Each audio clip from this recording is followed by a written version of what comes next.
ನೋಡಿ ಇಡಿ ರೇಡ್ನ ಕೇಂದ್ರ ಬಿಂದು ಈಗ ಸಾಹುಕಾರ್ ಶಿವಶಂಕರಪ್ಪ. ಅಸಲಿಗೆ ಸಾಹುಕಾರ್ ಶಿವಶಂಕರಪ್ಪ ಯಾರು ಗೊತ್ತಾ? ಸದ್ಯ ಕರ್ನಾಟಕ ಲೋಕ ಸೇವಾ ಆಯೋಗದ ಮಾಜಿ ಅಧ್ಯಕ್ಷರಾಗಿದ್ದಾರೆ. ನೋಡಿ ಈಗ ಯಾವುದೇ ಅಂದ್ರೆ ಇಡಿ ರೇಡ್ ಕೇಂದ್ರ ಬಿಂದು ಯಾರು ಅಂತ ನೋಡೋದಾದ್ರೆ ಸಾಹುಕಾರ್ ಶಿವಶಂಕರಪ್ಪ. ಅಸಲಿಗೆ ಸಾಹುಕಾರ್ ಶಿವಶಂಕರಪ್ಪ ಯಾರು ಅಂತ ನೋಡೋದಾದ್ರೆ ನೋಡಿ ಸದ್ಯ ಕರ್ನಾಟಕ ಲೋಕ ಸೇವಾ ಆಯೋಗದ ಮಾಜಿ ಅಧ್ಯಕ್ಷರಾಗಿದ್ದಾರೆ ಸದ್ಯದಲ್ಲಿ. ಇನ್ನು ಮೂಲತಃ ರಾಯಚೂರಿನವರಾದಂತಹ ಸಾಹುಕಾರ್ ಶಿವಶಂಕರಪ್ಪ ಕೃಷಿ ಎಂಜಿನಿಯರಿಂಗ್ ಪದವೀಧರರಾದಂತಹ ಸಾಹುಕಾರ್ ಶಿವಶಂಕರಪ್ಪ ಕೃಷಿ ಎಂಜಿನಿಯರಿಂಗ್ ಮಾಡ್ಕೊಂಡಿದ್ದಾರೆ. 2019ರಲ್ಲಿ ಕೆಪಿಎಸ್ಸಿ ಸದಸ್ಯರಾಗಿ ಶಿವಶಂಕರಪ್ಪ ನೇಮಕ ಆಗ್ತಾರೆ. 2021ರಲ್ಲಿ ಕೆಪಿಎಸ್ಸಿ ಅಧ್ಯಕ್ಷರಾಗಿ ಸಾಹುಕಾರ್ ಶಿವಶಂಕರಪ್ಪ ನೇಮಕ ಆಗ್ತಾರೆ. ತಮ್ಮ ಇಬ್ಬರು ಪುತ್ರಿಯರ ಅಕ್ರಮ ನೇಮಕಾತಿಗೆ ನೆರವು ನೀಡಿದ ಆರೋಪ ಈಗ ಶಿವಶಂಕರಪ್ಪ ಮೇಲಿರುವಂಥದ್ದು. ನಿಯಮ ಬಾಹಿರವಾಗಿ ಇಂಡಸ್ಟ್ರಿ ಎಕ್ಸ್ಟೆನ್ಷನ್ ಆಫೀಸರ್ಸ್ ಮಾಡುವಂಥದ್ದು. ಇನ್ನು ಪುತ್ರಿಯರಿಗಾಗಿ ಅಧಿಕಾರವನ್ನ ದುರುಪಯೋಗ ಪಡಿಸಿಕೊಂಡಿರುವ ಆರೋಪ ಇಲ್ಲಿ ಕೇಳಿ ಬಂದಿದೆ. ಜುಲೈ 13ರಂದು ಶಿವಶಂಕರಪ್ಪ ಸಾಹುಕಾರ್ ಸಸ್ಪೆಂಡ್ ಆದರೂ ಇದೀಗ ಇಡಿ ರೇಡ್ ಮಾಡಿರುವಂಥದ್ದು.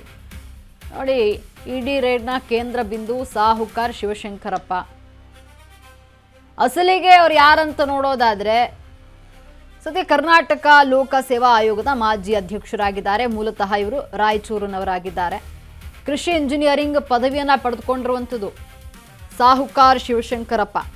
2019ರಲ್ಲಿ ಕೆಪಿಎಸ್ಸಿ ಸದಸ್ಯರಾಗಿ ಸಾಹುಕಾರ್ ಶಿವಶಂಕರಪ್ಪ ನೇಮಕ ಆಗ್ತಾರೆ. ತದನಂತರ 2021ರಲ್ಲಿ ಕೆಪಿಎಸ್ಸಿ ಅಧ್ಯಕ್ಷರಾಗಿ ಸಾಹುಕಾರ್ ಶಿವಶಂಕರಪ್ಪ ನೇಮಕ ಆಗ್ತಾರೆ. ತಮ್ಮ ಇಬ್ಬರು ಪುತ್ರಿಯರ ಅಕ್ರಮ ನೇಮಕಾತಿಗೆ ನೆರವು ನೀಡಿದ ಆರೋಪ ಈಗ ಸಾಹುಕಾರ್ ಶಿವಶಂಕರಪ್ಪ ಮೇಲಿರುವಂಥದ್ದು. ನಿಯಮ ಬಾಹಿರವಾಗಿ ಇಂಡಸ್ಟ್ರಿಯಲ್ ಎಕ್ಸ್ಟೆನ್ಷನ್ ಆಫೀಸರ್ ಹುದ್ದೆಗೆ ಆಯ್ಕೆಯಾಗಿದ್ದು ಪುತ್ರಿಯರಿಗಾಗಿ ಅಧಿಕಾರ ದುರುಪಯೋಗ ಪಡಿಸಿಕೊಂಡಿರುವಂತಹ ಆರೋಪ ಇದೆ. ಜುಲೈ 13ರಂದು ಶಿವಶಂಕರಪ್ಪ ಸಾಹುಕಾರ್ ಸಸ್ಪೆಂಡ್ ಆದ್ರು ಇದೇ ವಿಚಾರಕ್ಕೆ. ಇದೀಗ ಇಡಿ ರೇಡ್ ಮಾಡಿದೆ.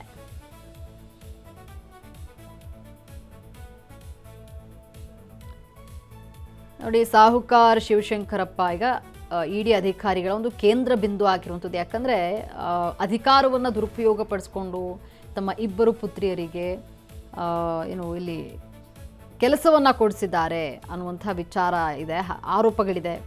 ಹಾಗಾಗಿ ಈಗ ಸಸ್ಪೆಂಡ್ ಆಗಿರುವಂಥದ್ದು. ಈ ವಿಚಾರ ಪುತ್ರಿಯರ ವಿಚಾರವಾಗಿ ಸಾಕಷ್ಟು ಸುದ್ದಿ ಆಯಿತು. ಅಂದರೆ ಅವರ ಅಧಿಕಾರವನ್ನು ದುರುಪಯೋಗ ಪಡಿಸ್ಕೊಂಡು ತಮ್ಮ ಪುತ್ರಿಯರಿಗೆ ಇಲ್ಲಿ ಕೆಲಸವನ್ನು ಕೊಡಿಸಿದ್ದಾರೆ ಅಂತ ಹೇಳಿ ಆರೋಪಗಳಿದೆ.